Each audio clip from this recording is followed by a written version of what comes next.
live to YouTube right now, so if anyone wants to share it. That includes you listeners at home, by the way, which will be starting the show here any moment. And as always, we love it when you guys comment below the show, and we'll share your questions on screen. So we'll be starting shortly. Okay, live to YouTube.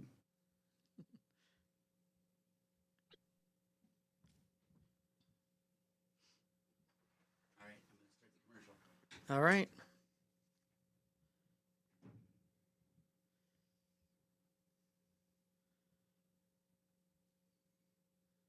Support for Wrong About Everything comes from Minnesota's credit unions. Credit unions are locally based, member-owned financial cooperatives that return earnings to members through higher savings rates, lower loan rates, and reduced fees. Visit mncun.org for more information.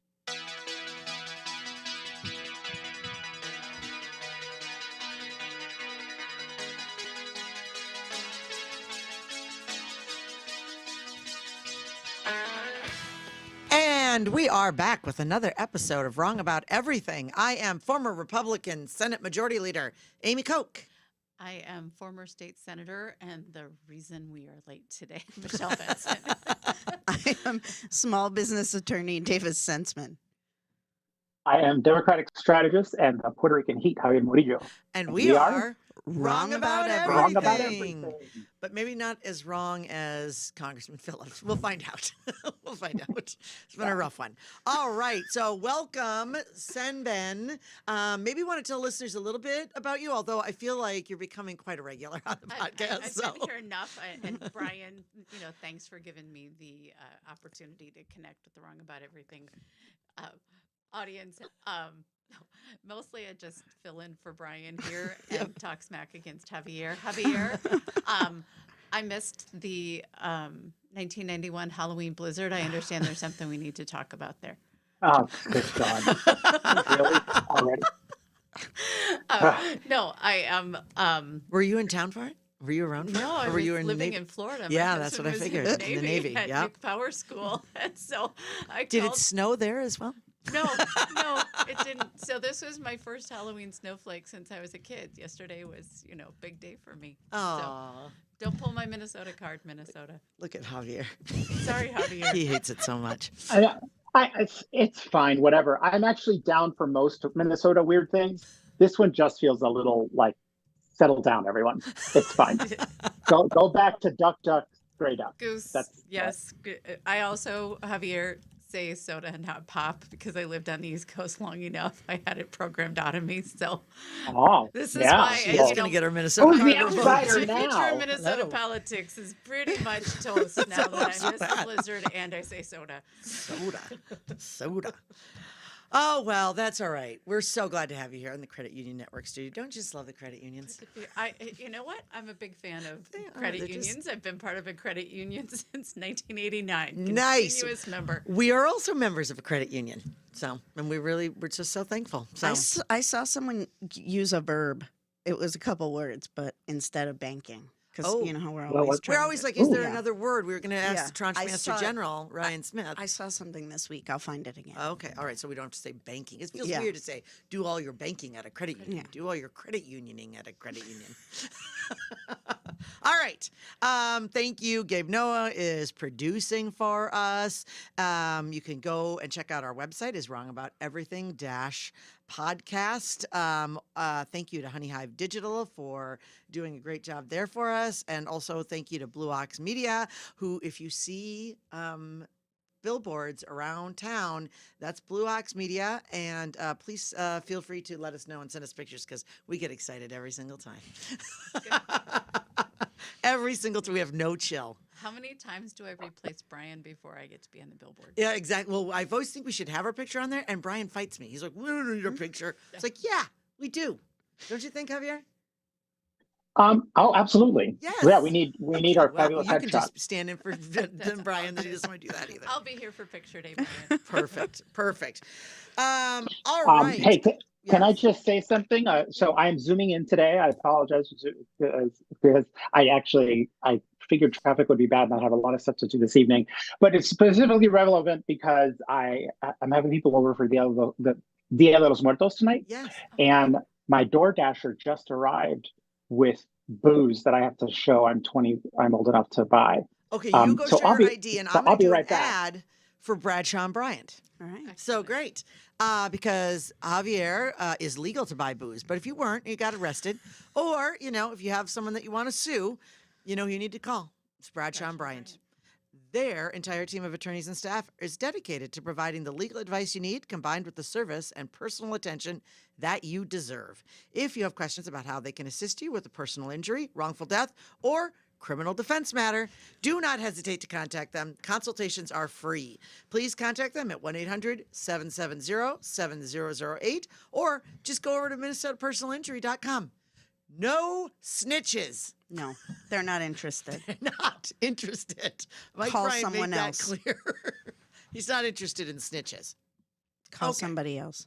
So this week, right? So it was it on the weekend? When did this happen? Or did it happen? Did it happen Friday? Friday, right. So because we knew it was coming. We thought it was coming. And we were waiting eagerly because friend of the podcast. And by the way, if you have not listened to Congressman Dean Phillips' segment on the podcast where he was very, very, very soon after January 6th, he came on the podcast and gave us an insider's view, and it was really an amazing listen. And then he did a couple other interviews, but none were as good as the story he was able to kind of tell in this long-form podcast. We really do strongly recommend that. But Congressman Phillips decided to jump in and run in primaries against seated president. Some primaries. In primaries. So in primaries. But So- primaries, multiple. No, He so will not far be able to- one. well, he will not be able to. He was New Hampshire, right? He Yeah. signed up for New Hampshire and then announced he was running. And there was a bus that ran Yeah. through Ohio. That kind of spoiled the surprise. Kind of spelled the surprise. It's Make America Affordable Again is the... But the bus No, says no, that. it's But not. has anything else said that? no, because I think that No, people they didn't took like that off. So They maybe took it They off? took that off. Oh, so Yes. it's getting it's They took it off Reskin? and said, it now says time for a change. Oh, yeah. Okay. Yeah. Well, it's so here. So first of all, the Daily Beast has been having some fun. These And articles are so they're hitting him up on his that he received some GOP mega donor. Yeah. Who is the GOP mega Harlan donor? Is it Harlan Crow. Crow? Is that also Harlan of Crow. Yeah. Yeah. Harlan Crow's the guy. Harlan Crow's the guy who bought Clarence Thomas. Well, Yeah. who- Well, there Now, has been yeah. some donations or something Big, to no, Clarence he's- Thomas. homes, And homes, homes. millions of dollars in trips. He has a He relationship. bought a Supreme Court Just justice. with, Yeah. houses. with no There- business he's- before the Supreme Court, so kind of Right. a bad. That is a lie. That is a lie that he has no business. That is not true. He absolutely In has that business we before the all Supreme have Court. business before the Supreme Supreme Court, Court. but not business. He has had specific, this is reported on, just like, let's just not, he has had business before the Supreme Court. What- And he has a political you- agenda. You got my number. Text me the case that Harlan had, because that would disprove a whole bunch of things that I've been told. So that'd be great. But he did donate also to Congressman Phillips, $2,800 made in June 2019. So let's see, when was the first? Was it 2018 when Dean was elected to Congress? Yeah. It wasn't 2016. Yeah. I think it was Okay. 2018. All right. Now I don't actually have any problem with that. He doesn't remember. one of these wait. donors. No, that would, yeah, 2018. because he's a 3-term. Yeah. 2018. Yeah, so he was elected in 2018. He's brand new. By the way, they're having Congress people dial for dollars constantly. It is one of the main things that they have them do. It's actually like kind of, when you hear It's about it, it's kind of ridiculous, ridiculous. But the and gross. problem is he when he was asked about it, he said, I don't remember ever making that call. I don't. And then he did catch himself and say, I mean, if I did, I'll own up. But he never said what I thought was funny. He never said, oh, I'll send that back. Because that's how Congress people normally like to be like, oh, did I get something from someone who's problematic? I'll send it back. Dean was like, I'm keeping the money, but I will. Well, I mean, here's the deal. So I absolutely believe he doesn't remember. I don't actually think yeah. that that's, I mean, I can understand how he wouldn't. But the question is, why did a man like Harlan Crow think Dean would be a good investment? Well, I don't know about that. And that'll be something for you primary voters too. Oh, And then, and this is amazing story. I can't believe the Daily Beast covered this, honestly. It's so apparently. You can't in- believe this was the best story. Well, okay. So apparently, in November of 2021, Biden came to Rosemont, Minnesota, which, by the way, we will talk about. The president is in town today. Northfield. He's visited a farm. Yep. And also doing another appearance, correct? Is it another house or another He's fundraiser? going to a fundraiser, yeah. Fundraiser, yeah. So, but in 2021, he was here for Rosemont, Minnesota. And apparently, and this is pretty also standard, that Congress people from the state, usually from the same party, this happened when Donald Trump was president. Congressman Emmer, Stauber would ride on Air Force One. And I can imagine And that it is Angie very Craig- exciting It's to kinda ride on cool. Air Force One. And- Even if it was okay, again, Right. another reason my political career would be over. If a Democrat said to me, "Do you want to ride on Air Force Heck One?" yeah. I'd be like, "Yeah, probably." Yes, please. And Angie Craig represents Rosemont. So Dean wasn't invited to the event because it's small. They're normally like small. And so Angie Craig was traveling with him because that's her district. He Right. was going to her Right. district. Yep. Betty McCollum was traveling with him because she's been around a long time and is Well- the head of appropriations. And then And the two U.S. The two senators, of yeah. course. And then the Secretary Yes, of Education was yes, on board. yes. So someone, and I'm putting air quotes for people that can't see better because watch we it. are on a podcast, decided to leak the information that apparently someone was extra excited. It was Congressman Phillips, and he was, taking selfies with the president, and he was asking the president to video chat, and President Biden And he used accommodated him. the phones on which I imagine are like those air phones that you used to pick up Yeah, and yeah, be yeah. like, "Hey, I'm on a plane." Like you have to lift it with both hands to your face. Yeah, because there's nothing like super relevant and recent in government anything. But someone decided to say that we got on the plane and it was the worst behavior I have ever seen. Said one person. I think we know.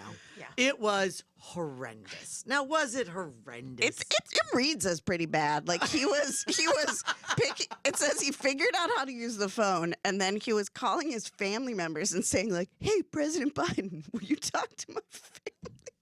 Well, Which, like, oh, what a bumpkin. You know what I mean? Like, it Okay, just- but and I shouldn't be in the position of defending Representative Phillips, but A, Air Force One, kind of cool, and B, I think he probably has grown up in such a way that he has decorum, and so there probably is some exaggeration as to what exactly happened on the plane. Just saying 'cause he's rich?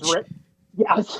Because some of the Because most he's rich, it uncouth people matters. I know are rich. Well, Because they're very entitled. And they're like, hey, let's go. This is my plane. Let's Yeah, go, yeah, Biden. yeah, yeah. Here, talk on this. I'm Yeah. always the richest That's- dude in the room. He's probably Yeah, been on this- private this- jets before. He can probably Yeah, handle But it. not but with not the Air Force, president. not Air Yeah. Force One. And this sounds like I don't think pretzel, the person pretzel that behavior. people think who told this story would make it up. I think the one Yeah. thing she's not is a liar. There were no, I there were really three think it sources. happened. There were And- three sources. The article says Yeah. Oh, to that. three. There were three There were only sources 5 people that described. named: Angie Craig, Tina Smith, Amy Klobuchar. Well, the other Betty thing is, McCollum, Dean who doesn't Phillips talk to hasn't anybody. said this didn't happen. He hasn't said, oh, that's an No, he did not. exaggeration. You're right, he did. But I love the things that are disqualifying about you is that you fangirled on Air Force One. Yeah. It's This that's not all that's disqualifies you. No, disqualifying. that's not about what him. disqualifies It's just you. a funny Donation story. From Harlan Crow. Yeah, the Those yes, are that's the just what- least of his like, disqualifying. Like, I mean, he's Yeah. like, What's disqualifying? It's so interesting. So I was on Almanac with on Friday, and consistently on this podcast and on Almanac, the only people who are standing up for Dean Phillips are Republicans. Republicans. well, because Like, what- he's like, a spoiler. that's Like, inside there's him, no He's way there's to, what's- he's not a spoiler. He's his just own saying Steve out Schmidt loud. said he's a spoiler. He said, here's our plan. We're going to attack Biden every single day. We're going to have people in every time zone. That was in the Atlantic that Well, Steve Schmidt But gave that. he's saying what a lot of Democrats probably Right. believes, that Joe But- Biden's not ready for a presidential run. But they're not running. He's a spoiler. If he stays in this, and he has proven, I don't want to run against Joe Biden in Nevada, where there's labor people, since I was a hard sell on the PRO Act, since labor And brown people. you know, I- and I don't want to run against brown people. I want to go to the whitest state that isn't even sanctioned and ask those people so that I can then be. I mean, he's working with Republicans. He's- Steve Schmidt is his primary. Well, isn't he He's saying- Project Oh. Lincoln? Which I no, think a they lot of, threw him out of Project Lincoln. well, but he Yeah, was. He he's- was Yeah. part of it. So Right, I'm and just then saying, he He's- was he's a also yeah. going to run a third-party candidate in Howard Schultz, but Howard Schultz had too much union-busting activity for them to want to do it. He also brought us Sarah Palin. Can I So- just say, like, if yes. you want to hear someone spit nails about Steve Schmidt, talked to Annette Meeks. I was on Almanac with her on Friday, and A she's like, Republican. "That man is a bottom feeder," and like he's the person most singularly responsible for hoisting Sarah Palin onto the world. Yeah. So yeah, the fact that this is a Republican who's not just a Republican but an incompetent one, I think just tells you everything you need to know about Dean Phillips' run. Dean Phillips is just saying out loud what Right. a lot of Democrats believe, and he's probably not doing it in the most effective way. But Yeah, I am befuddled at the strategy. yeah, Well, it's Dean first. That's the strategy. Oh, I mean, that's- and that's what every interviewer, they're like, and it's not working. Like the first day, Right. people It did on not his go bus, well. It did not go well. and then No. all these reporters are like, the second day, no one was there, and also Yeah, no one was there for his announcement. It was like reporters and like 6 old white ladies from CD3 who he flew in, who were giving out Yeah. flyers. Come to our presidential announcement. Like that's not how it works. No. yeah. When you all say what is the strategy, I think the word strategy is doing a lot of work in that sentence. I mean, But, Steve Schmidt's going to get rich. He's going to take a lot of He's gonna Dean's take money. some money. He's going to Yep. take a ton of Dean's money. And as Ken Martin said, most people who have a midlife crisis buy a sports car. But it's like, but Dean has But, 100x of the money we have. seriously, So he's like, I'm going to every- buy a presidential every race. person with an election certificate has this vision of the path they take to get to president. Do And they? Dean Phillips. Oh, God, you've hung around elected people long enough. I don't know any who would want to be president. Oh my goodness. I don't know a single person who doesn't do Yeah. and then I could do this, and then, look, and they never say it out loud, but you can tell by the way they talk. And Dean Phillips has just got this vision that he can do this, and he sees an opening, and he's not doing a great But job. he's like, and the problem with him is the same thing we've said about the Republicans. Like the folks who are running against Donald Trump, they're always like, oh, but I love Donald Trump. Dean Smith he has voted with Biden Dean Phillips has voted Or with Dean Smith, if with Biden 100% of the time. He doesn't have a single policy issue. All he's saying is, hey, that guy's old. Well, that's apparent. which is also Which is so weird, though, because it's like if there's no policy difference, I mean, a Well, lot of the- people in the well, country are old. I think the question of electability and winning the election Exactly. is at play. It's not But I mean, just that he's simply that Biden's he's old. poll numbers are at the same place Obama's were at this point Well, before okay, but they his are, second which is term. to say in the toilet. Well, He's in the not doing 40s. well. and So And not- against not- Trump, So let's Biden go holds on his to own. that. Let's go on to that because so first of all, AP News reports that Biden's Minnesota trip serves as a show of political force against primary challenge Dean Phillips, which Yeah. I think is right. I think Yeah, that in well, but it part, was planned it's farm before. country, right? Dean tried to say today in a quote, like his last minute trip. It's like, oh shit, Dean, I got an invite to this like 3 months ago because I was a national delegate. Like this trip has been planned. And so the president is doing a fundraiser in the metro, but did a trip to Northfield to talk about ag issues. And yeah, I think to call it a flex is doing a lot of work in that it's- sentence as well. Yeah. However, there's also issues with how Biden is doing in Minnesota. MinPost reported that that actually President Trump raised more money in Minnesota ahead of the 2024 election. Minnesotans have donated about $1.8 million to presidential campaign, and most of that money, $1.8 million, about $1.3 has gone to Trump and his GOP primary rivals. Now, obviously, there's a more robust primary, so that's easier. But still, I think Biden's Minnesota fundraising numbers it's are not about like to half and half, right. but it's a little over. Yeah. Well, Biden- it's Biden 581 to 388 if you do Trump to Biden. Right. It's Which is still 581,000 a to seated 390. president Right, in a blue But I'm not. state. But here's the thing: I'm I'm a donor. I'm not. I haven't donated anything so far because I didn't need to. Well, exactly. I'm like, is So Biden Dean's- really trying to harvest money out of this state right now, or is he just No. saving it for when he Yeah, needs it and I later? think Right. Dean's probably going to make those numbers skyrocket because most donors in Minnesota, like every Minnesotan you've talked to in these articles, have been like, "What are you doing?" And I think now Biden can come here and just harvest up the money because I don't think a lot of Democrats want to be like, "Oh yeah, I'm with Dean." And so then polls, and they're not as bad. Like, even this is Minnesota polls, right? So a recent poll has got Trump and Biden at 15, I think. It's a pretty good margin. They said that it had been closing, but on 538, the polls in Minnesota, but overall, nationally, and again, it is early, and this is not a national election. This is a state-by-state election. It's a dead heat between former President Trump and President Biden. And so, I think that it's easy to dismiss early polls, but it's got to be something that the Biden crew is looking at. And I have said, I don't think you get a lot of people that would vote for Biden that are going to jump to Trump. Right. But you could have a Hillary situation where people just do not like either choice and they stay home. And that benefits the challenger. That benefits the former President Trump, because it certainly did in 2016. Right. They came within 1 point in Minnesota, and if you look at the Minnesota numbers, it wasn't like Trump did so much better than Mitt Romney. He simply didn't. But Hillary severely underperformed, and there was a bunch of people that stayed. Yeah. No, I think, Amy, I think you're right that is the potential on our side. That's I the think potential. I think the advantage we have now is that 2016 was a surprise. That is something that our side will actually be preparing for in this election cycle. And as Davis said, I think that at this point in Obama's first term, it did not look at all very good for him to be reelected. But elections narrowed the choices. They make it very clear it's one way or the other.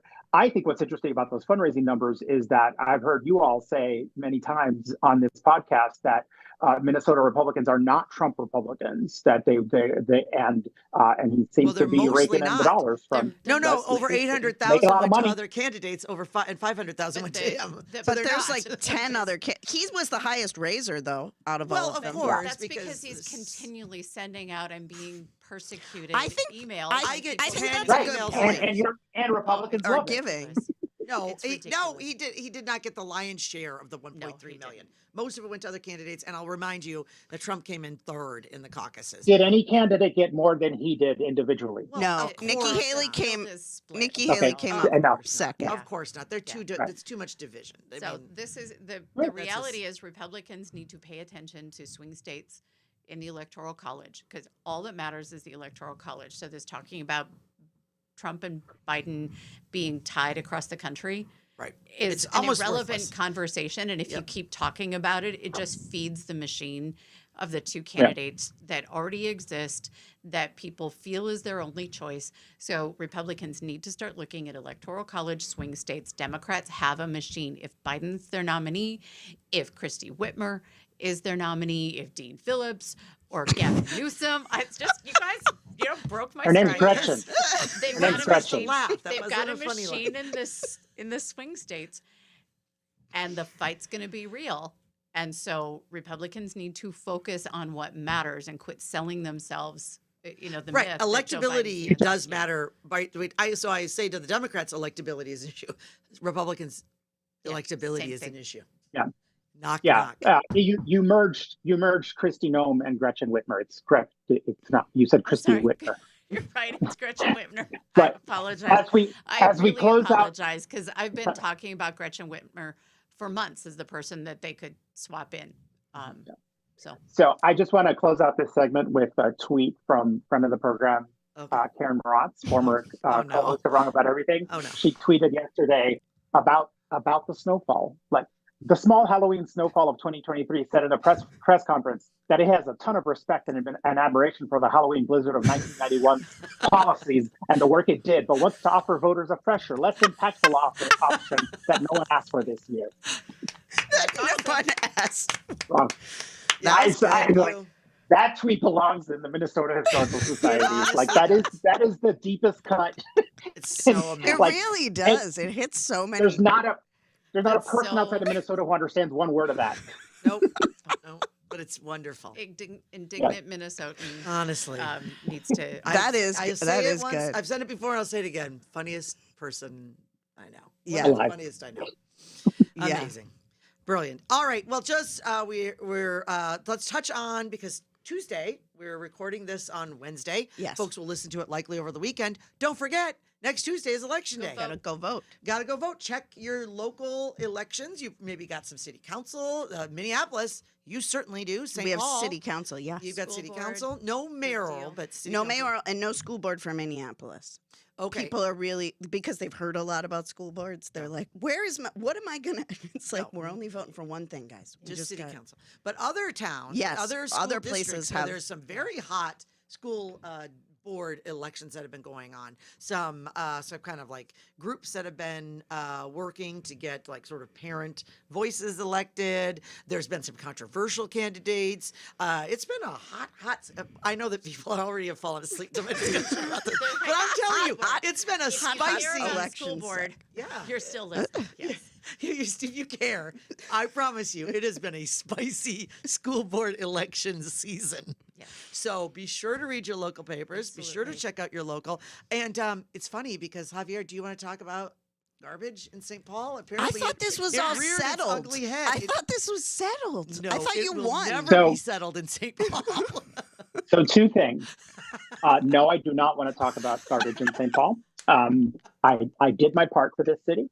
But I also support a municipal option, which is, so there's not something literally in the ballot, but it is a question that city council members are being judged on whether they support, because we have now organized trash collection.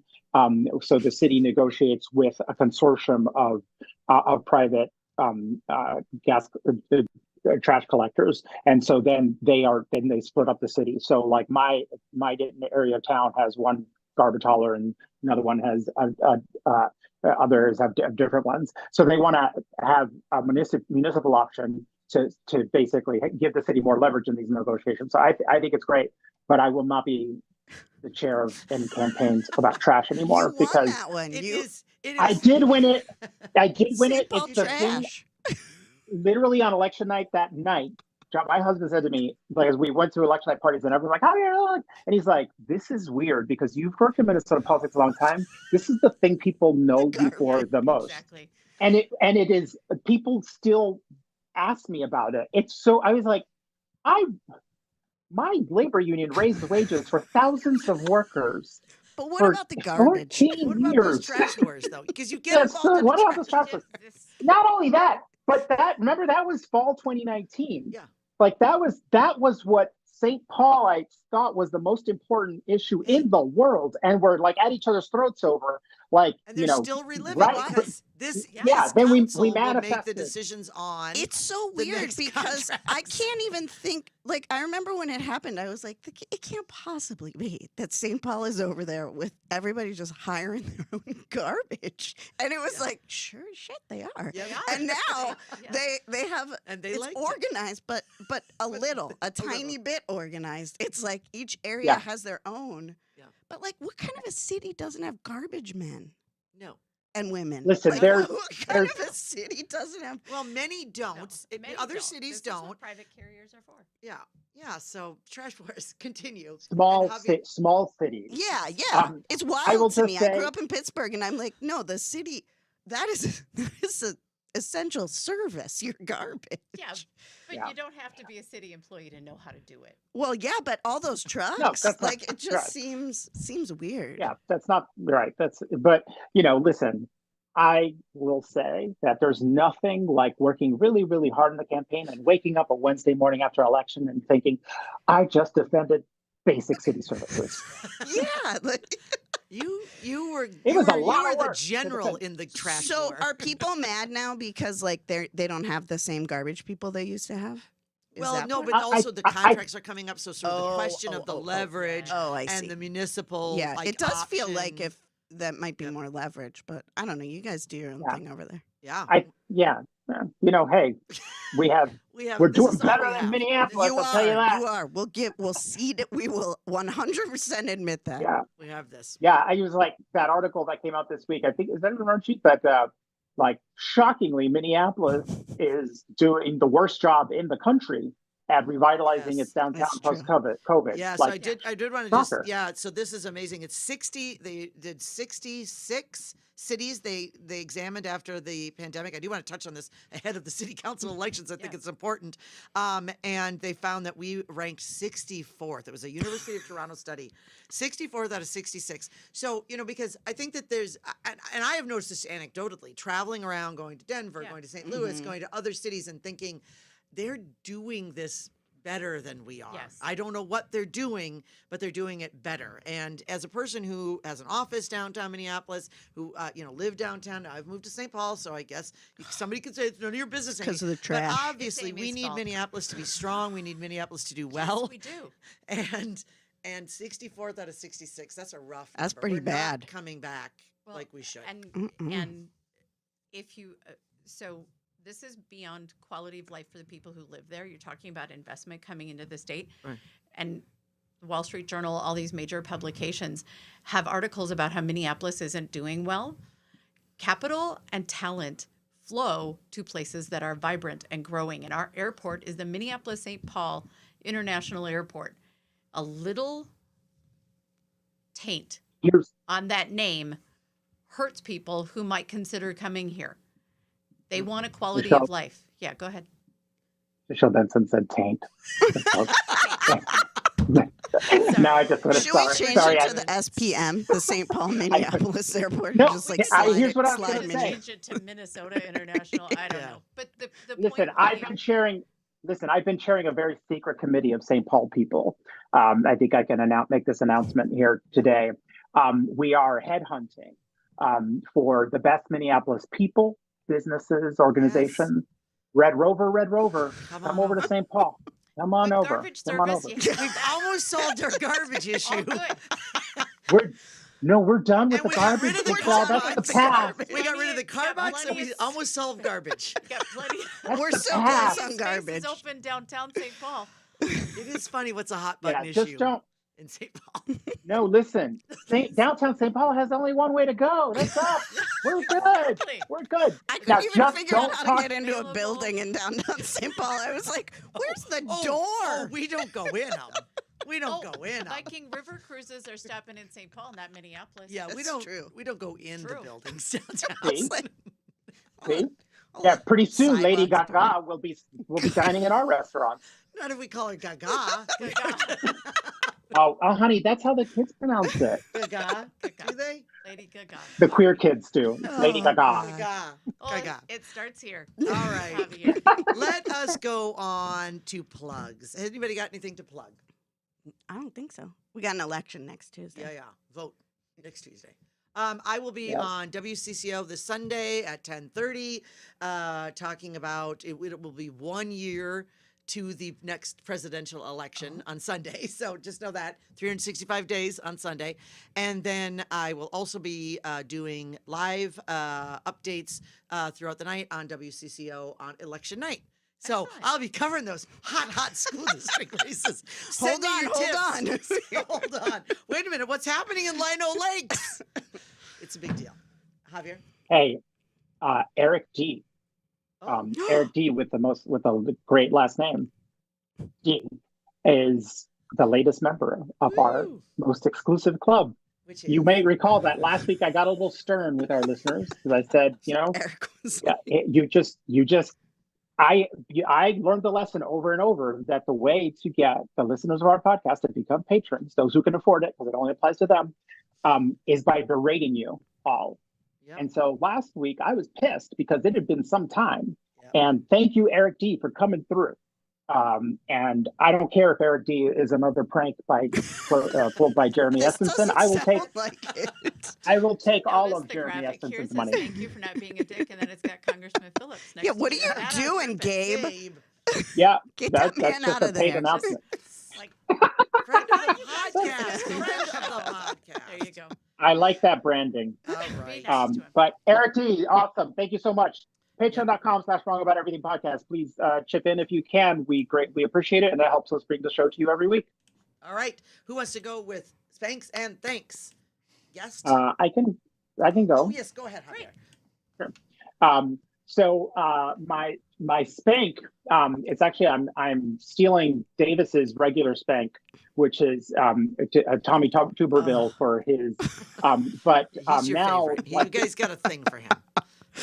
yeah. But now, this last week, General Eric Smith of the Marine Corps fell ill. He was hospitalized Sunday following a medical emergency.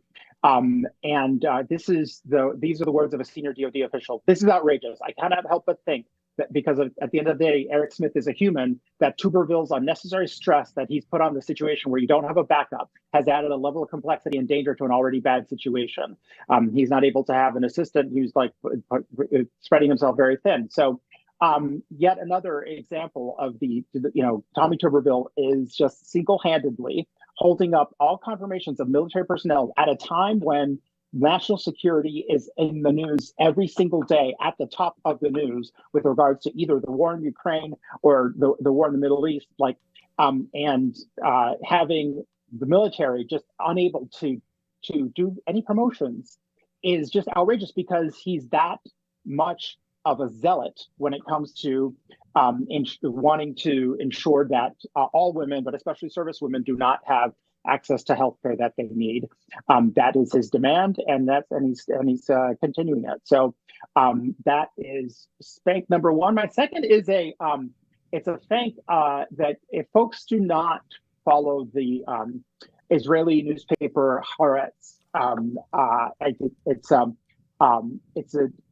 interesting read, in particular because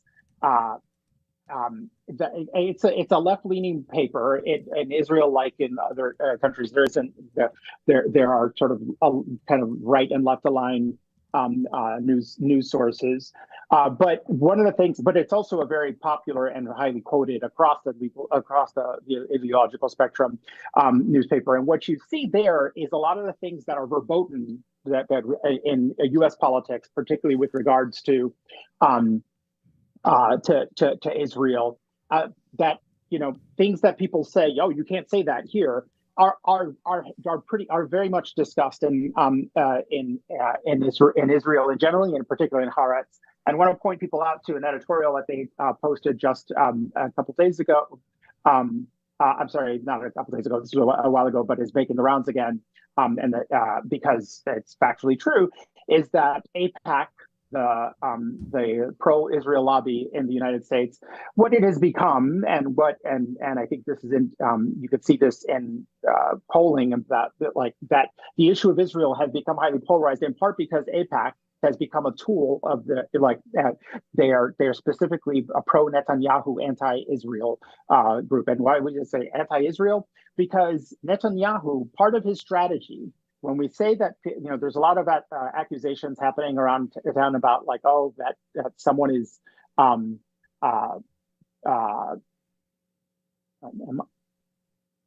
You're still there. We can hear you. no? I'm still okay. you're Sorry, I thought for a second I lost you. That people are making accusations that people who are protesting on behalf of Palestinian civil rights, that they are pro-Hamas, which is of course absurdly false. But you want to know someone who was pro-Hamas, the person who's done the most to keep them in power? Benjamin Netanyahu. It was an official policy. This has been amply reported that because he does not believe in a two-state solution, his idea was to empower Hamas, because they served as a useful target to express to the Israeli public that that there are no Palestinians to negotiate with, and so they purposely kept their eye off the ball. They did not think Hamas would be able to do something like this, and these are the questions that people are asking in Israel and pointing out. And I just highly recommend that people actually immerse themselves a little in the information that's coming out of Israel, and also from Arab countries, just to diversify the opinions that you are listening to at this very critical time. I think that my personal feeling is that with this ground invasion that has just started, the United States has committed itself to another prolonged war, and I fear that we're going to be mixed up in it, because there is not enough thinking happening on the front end. But my thank is to Haaretz and other media from the Middle East that hope folks seek them out. Senator? I am going to thank Governor Walz for taking the important step of eliminating unnecessary requirements for college degrees. I've always believed that life experience bears more fruit than the letters behind your name or the years you sat in a desk at a particular institution. I would encourage other employers to do the same thing. I grew up with salt of the earth. Neither of my parents had more than a high school education, but my dad understood economics intuitively and taught me at a very young age profit, loss, selling short on soybeans that we grew, inputs, and how you actually become productive. And there is wisdom in people who don't meet the bar for our current colleges. And so I want to thank him for doing that. And I hope that it extends to other employers as well. Let's make it about skills and not about the letters behind your name. Spanx, I've got two, but I'm going to choose one that's maybe a little less painful. The people who didn't do the basic math on paid family leave, it's going to be really expensive. And there were people who were saying, you're off by 20%. Oh, nope, they were off by more than 20%. And they could have done this Millman study before they passed the bill. That's some of the things that when I was health chair, we would ask for studies before we would pass language. I think it's just 101 that you have to know what you're actually going to spend instead of spitballing, like happens with fiscal notes. I could go on a really nerdy fiscal note rant, but the fact of the matter is they wanted it more than they wanted to be accurate. So, Spanx. There you go. Nice. Davis? All right. So my my spank is one of the weirdest things I've ever seen in business formation documents. So new speaker Mike Johnson, who it seems like Democrats and Republicans are getting to know, his wife runs a counseling service that compares being gay to bestiality and incest, but okay, what a shock. But the weird part of it is in her operating agreement for her company, which like normally is supposed to talk about like, hey, if one of the members of this company wants out, here's how we'll do it. Here's how we value the company. Here's how we make decisions. She has pages and pages and pages of this operating agreement talking about their religious beliefs. And apparently she took this from like some like suggested language for churches. It is just so bizarre because every attorney who works with businesses says, don't put things in documents because they'll be public that people don't need to know. And she not only put these all in here, she linked to her operating agreement on her company's website. And of course, the minute HuffPost reported on this and downloaded a copy of the operating agreement, her entire company website was scrubbed because they don't want you to know this is how every single Republican in the House feels because they all voted for him. They all said, this is our guy. So comparing homosexuality to bestiality and incest, and this is not an old document. It's not like this company was created in 1963. She formed the company in 2017, and her husband notarized the documents. So they both got their hands in it, and he will not answer questions about, hey, did you read these? Were you into these? Did you advise her as her attorney? So he's a scary dude. The national Republicans have empowered him and made him their leader. And that's my spank, just because it's also so weird to link to your operating agreement. Like nonprofits often link to their bylaws because they want to be transparent. She apparently was very proud of this. And then my second one is a spathank. Again, Mike Johnson has decided that he wants to play some political games with the money that is desperately needed in Israel that Republicans have said, they have been waving the banner about this, that they were going to get it done. He suddenly said, no, we're only going to do this if we cut the same amount of money, $14 billion from the IRS, which of course would cripple the IRS and cannot be done. So it's good to know where he stands. That's why part of it is a thank, because I think it's good for the American people to know we are, 16 days out from a government shutdown, and the new speaker wants to play games. with but he money, did- and he didn't. What? He did say he was open to a CR to January. Yeah, but Yeah. it doesn't matter So because the none of them will shutdown's- vote for the it. Shutdown's irrelevant. But they won't vote for it. He won't get the votes for it. He Oh. doesn't make decisions. Well, we'll see. This The will be, 8 do. It's going to be a huge test here. Yeah. It's going So to be a huge test of his. So I just think tying this much needed aid to a ridiculous cut that you know is not going to happen to the IRS is political gamesmanship. And So I would support Republicans just pass the Israeli support money. Democrats just pass the Israel support money and be done. Don't tie it to anything else. Make it standalone, both sides. And the president should come out and say that I think he has. Israel standalone. No, because Israel and Ukraine are the same fight. They They're are not the right. same. Okay. They're- Well, we don't I think we don't argue with spanks and thanks. I But think I'm that's gonna so all right. I will do my thank is for Minnesota school districts that apparently need Davis's skills. We've talked about this Yeah. before when people have been uncovered having done wrong. Well, I think it started with George Santos. Yes. When we were like, well, I don't know how the Republicans didn't find out, but also who was the opposition research on George Yeah. Santos, Yeah. who was in a really swing district. But now, sadly, what this has meant is abuse and assaults on children. And those so, kids found it out. right, exactly. So so I'm so glad she spoke up. It's got to be tough. Annalie Peterson was a 16-year-old at North Lakes Academy when she was assaulted by her coach, and another girl was as well. And then using a couple dollars and a few minutes on a background check website, found out what the old high school apparently couldn't, which was that Mark Kozlowski had a criminal sexual conduct conviction in Wisconsin for a very similar thing, statutory rape of a 16-year-old there as well. And as Peterson said, and rightly so, that's actually when I felt like a victim. It was as though I think she was victimized all over again.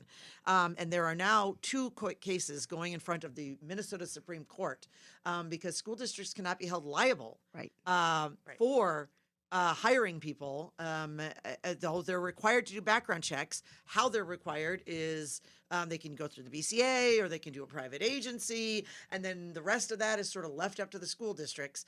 And currently, the Court of Appeals in one of the cases said that the school districts cannot be held liable, and the lawyer in that is speaking out and saying, "Listen, yes, this is pertaining to the case to the specific case, this specific case." However, it could have a reverberating effect across the state of Minnesota at the exact same time that Annalie Peterson is finding out about her coach and the really like easy thing that needed to be done to find out that this guy should not be anywhere near children. And so Minnesota schools, you're spanked. Like, do better. I understand that hiring is tight. I understand Right. all of that. It costs $3. It costs like $3 and a little bit of time to do a background check like this, and could have found this out. You know what? I was going to do a thank, but since we are kind of moving along, I will move on. I'll leave my Right. spank.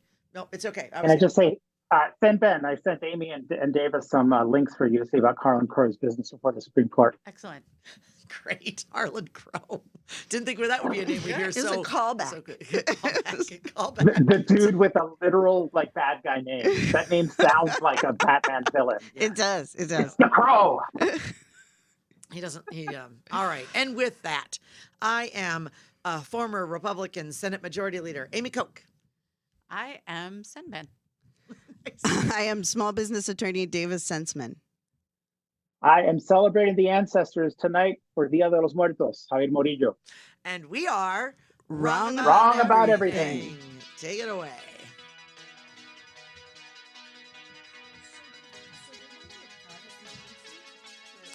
They can go to a private agency.